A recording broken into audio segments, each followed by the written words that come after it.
Listen, you can tell by my voice, I preached hard today. I was talking about limps and the enemy. Actually, for my book, my first and only book I have, besides my dissertation, is Walking with Limps. Okay. Based on my wreck and all that. What did you talk about today? I talked about anxiety today. Okay. So you probably don't know this, but I've dealt with treated anxiety. Yeah. So especially after that wreck. Now I dealt with PTSD from the war. Yeah. But that wreck, because I was locked in the car, they couldn't get me out, all this stuff. I remember. So it took me some time just to be able to, and I'm dealing with it. I'm great now, but how did you deal with it from a message standpoint? Well, we talked about typically how Christians particularly. So we talked about how the world is dealing with anxiety in ways based on the research that we've not before. But even more so is Christians who deal with it, but Christians come with something extra. We come with, when we have anxiety issues, typically we beat ourselves up with shame and guilt because Christians ain't supposed to have this kind of stuff, right? Folks tell you, well, praise your way out and praise your way through. But we know those things help us to change our mindsets sometimes, but we really needed some practical things to help us with that. Wow. So that's interesting you say that. So I had to go to counseling after my wreck, right? Okay. And I didn't want to go to counseling, but my attorney said I need to go to counseling. So since he said it, that's why I went. Yeah, exactly. Right. But when I went, man, it was such a life-changing experience, right? But it's so funny because I refused to go in town. I went somewhere else. But I was walking there, the only black guy now. I'm walking my hair pulled down, all this. And when some of the other people realized who I was, so I'm walking in trying to be, incognito. Yeah. And they be like, "Hey, Pastor Pickett, how you doing?" I'm like, no, that's not. But man, it blessed me. And I know there's a lot of talk about mental health. I know there's mental health. I know there are a lot of issues going on. My brother-in-law, who's a MD psychiatrist, told me, a lot of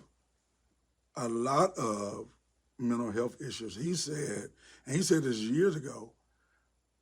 He thinks begin with spiritual issues, and it could be some of the stuff you talked about today, and some of the stuff that we say, hey, I'm fine, praise your way out. So how did you deal with that from a biblical standpoint, and what did you say? So we talked about the lack, the things that cause a lot of times anxiety. One is the lack of preparation. So at the end of the day, preparation, if you're prepared, then it helps to, because some of us are going to have natural anxiety, right? It's normal. But then there's an added pressure when you ain't ready. Now, there's an added pressure when you don't know. Then the other piece is that some of us, our trauma, is where we've gotten that anxiety. And then finally, we talked about fear, which causes anxiety, not knowing, not understanding, not being able to predict or to control. And so biblically, the scripture, it talks about us casting our cares on the Lord. Because he cares for us. Well, if you look at that same piece in 1 Peter, he begins in 1 Peter 5, verse 6, he begins by saying, humble yourself under the mighty hand of God. He'll exalt you in due time. And then he goes into casting your cares on the Lord. And it's interesting to me that the first piece of that was humility. It was being humble.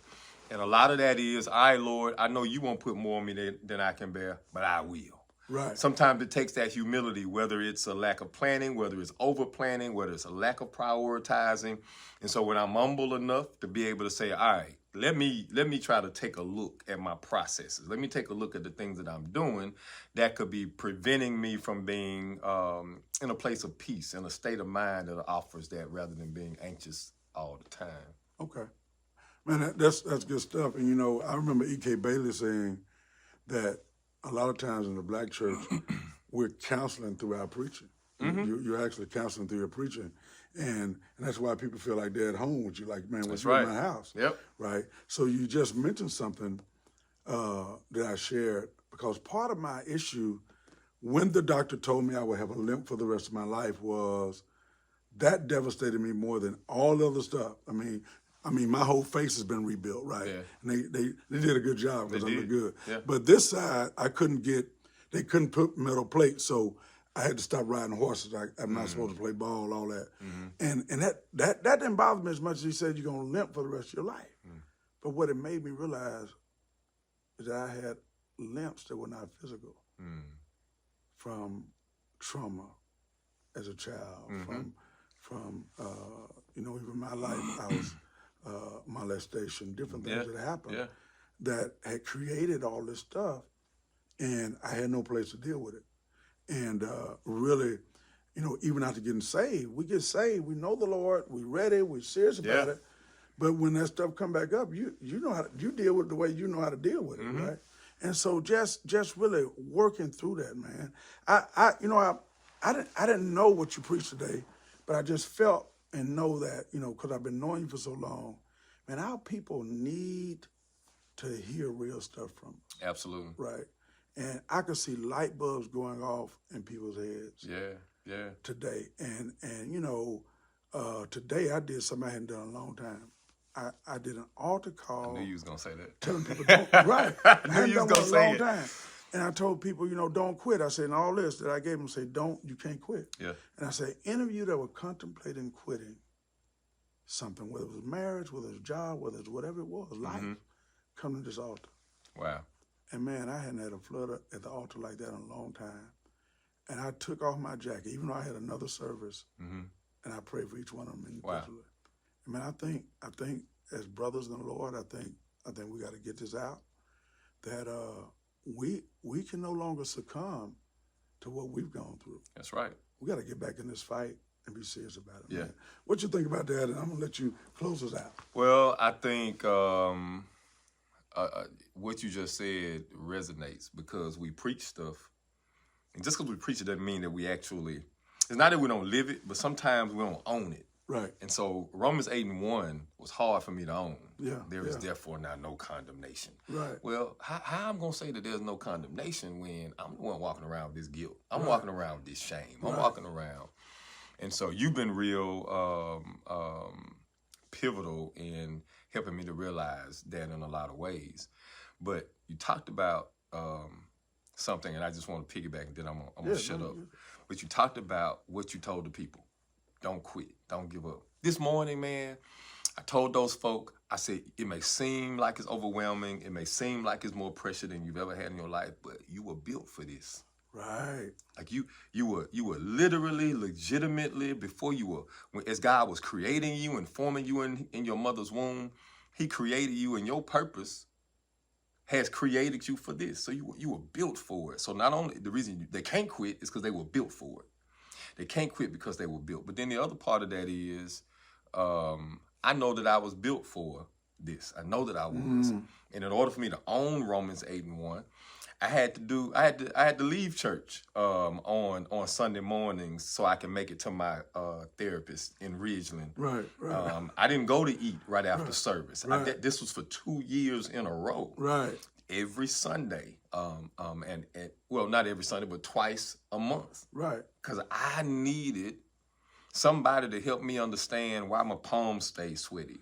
Right. Why I would get so anxious until my hands would shake. Right. Why I couldn't rest, why my mind was out. And you and I share some of that stuff. Yeah. And a lot of it is self-inflicted. Right. But I don't know who's gonna see this. I don't know who's gonna watch this, but I just would encourage anybody who is, don't neglect the health of your whole self.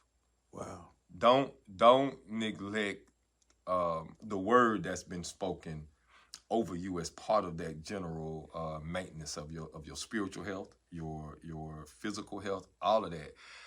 I literally just, because I've lost a little weight, but I had to. Yeah. And I had to live, right. So I had to get disciplined around stuff that I'm eating.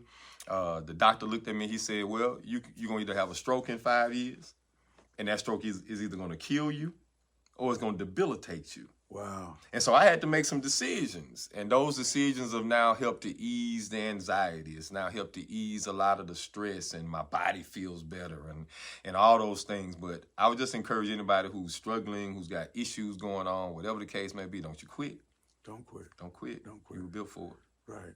Well, man, I thank you for that. And let me tell you something, I want people to hear this, is that you can't expect promotion without problems. You can't expect prosperity without problems. I mean, stuff is going to happen. You can't oversee and manage people without expecting to deal with stuff. Yeah. But man, that perspective of understanding that and knowing yourself is so critical. And when you find yourself, waking up in the middle of the night and can't go back to sleep, well, he said give his children rest. So there's something wrong with that, right? And I just had just this past week a young brother whose fiance went to this church, just died. Wasn't sick, didn't have high blood pressure, none of the above, right? But something, she said, probably, I think he had a pain in his neck, but just ignoring it. But I'm saying, man, a lot of that is driven by stress. It's driven by, and so man, I appreciate you taking the time to do this, and it's just something I do. Man, I think people need to hear from us. Yep. And they need to be able to look at us, people that they can touch and see, and know that some of the same things that they're going through, we go through them as well, right? Yeah. And my belief is that you, man, got the best of what God's going to do in your life hadn't even begun yet. And I know you're the former mayor, I know all that stuff, but it hasn't begun yet. And I really believe that. And I've really watched you for years. And I don't know what all it is, but you hadn't even scratched the surface of what God got you going. I appreciate the confirmation. Hey, man. Well, let's go get it. Hey, it's late, so we got to go. My wife waiting on me. His wife's at home. Hey, God bless. Peace. Blessings.